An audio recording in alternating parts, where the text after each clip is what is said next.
ఇంకొకళ్ళు వస్తారని భయం లేదు మాకు, వాళ్ళు రారని మాకు తెలుసు. కానీ ఒక పని చేసేటప్పుడు రోజు లాక్కుంటా పీక్కుంటా లాక్కుంటా తిట్టుకుంటా, అంటే ఒక సామెత ఉంటుంది కదా, తల్లిదండ్రులు తిట్టుకుంటా లేస్తే పిల్లలు కొట్టుకుంటా లేస్తారు.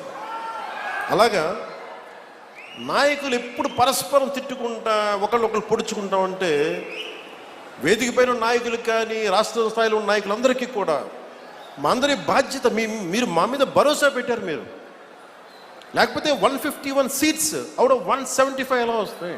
నేను అడుగుతాను పవన్ కళ్యాణ్, నువ్వెవరివే? జగన్ని మళ్ళీ అధికారంలోకి రానివ్వనంటాకి నువ్వెవరివే?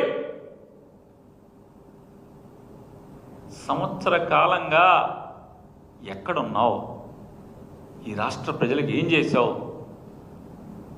ఆర్తులకి దీనులకి వాళ్ళు అల్లాడుతుంటే నీ రాక్షస ప్రభుత్వం, నీ నరకాసుర ప్రభుత్వం దుర్మార్గాలు చేస్తుంటే ఏం చేస్తున్నావు? ఎక్కడున్నావు? బయటికి రావు. చంద్రబాబు కోసం మాత్రమే బయటికి వస్తావు.